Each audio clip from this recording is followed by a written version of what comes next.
Guys, future vintage silver is something that has kind of always been in the back of my mind, and it's something I think about from time to time.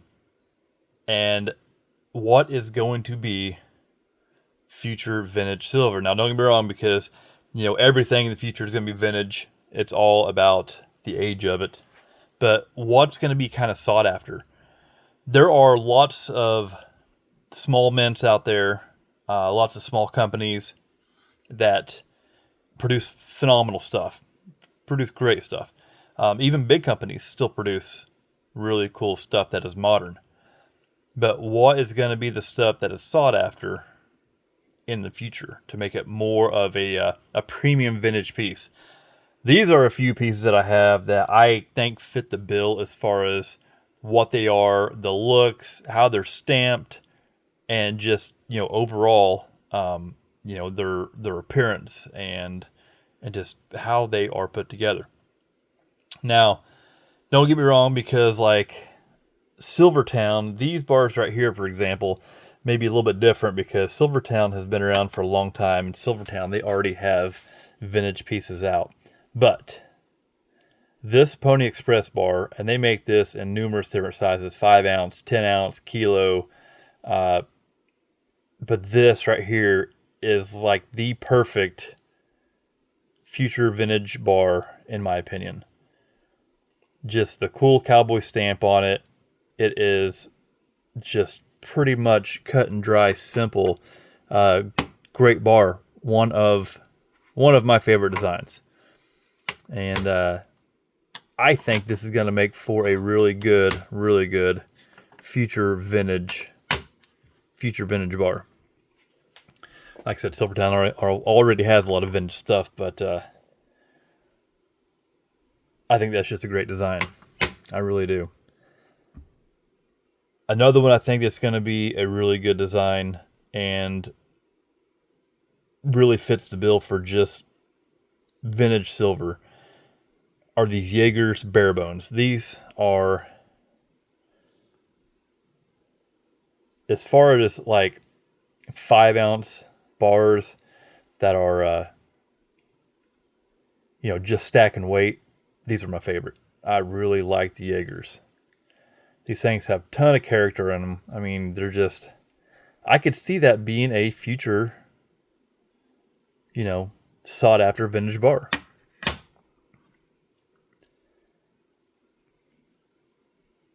I like the plain Jane stampage on it.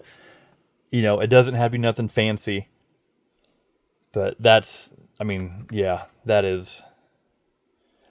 The Jaeger's Barebones are definitely cool. Now you also have these here.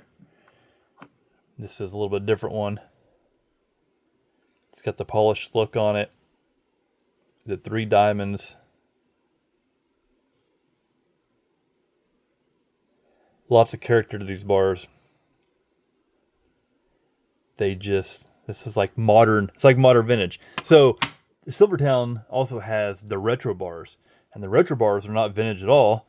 They're hard to come across, even like the 5 ounce bars. I've came across a few of them, and the 10 ounce bars, but those are going to be like, the next step into vintage silver. These are done by a smaller company, a smaller mint, and I'm not sure what mintages are on them, but they don't pump them out like the big guys do, like these. SD Bullion.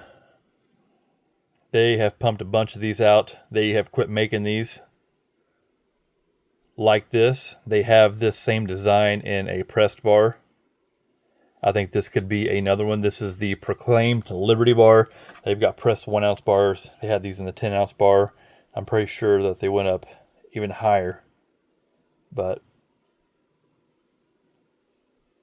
these bars, I think, would be another good future bar. Like I said, there's a lot of these out there, though. Monarch Precious Metals. And I've got these like bars like this. I've got just a bunch of from different companies and different poor artists. And I've got a lot of different ones that could be really cool pieces. But these are some that they're well known and they're out there.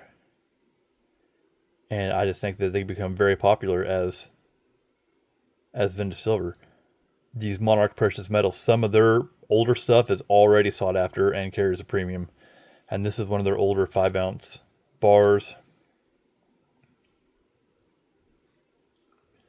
This bar, actually, this 5-ounce Monarch bar, this was the first silver bar I ever bought years back. First one I ever bought. So this is kind of what I'm thinking, like the future of vintage silver is going to be, you know, compared to like stuff like this, okay? So you have bars like this that are just these press bars. Nothing special about them. You know, this is just your bottom of the barrel trash weight.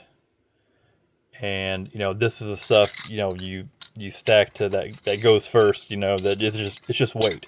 And I don't think stuff like this is going to compare to stuff like this in the future. I really don't. You know, I don't think there's going to have, you know, stuff like that's not going to have that premium down the road. I don't know. What do you guys think? Have you guys ever thought about that? You know, what are modern pieces now that, you know, down the road people are going to be like, oh yeah, this is, you know, this is it. This is the, you know, whatever it may be, the Inglehart, the Johnson Matthey, the Bunker Hill, the Swiss of America, whatever it is, you know, whatever floats your boat. But, you know, and there's so much good stuff out there. So much good stuff out there.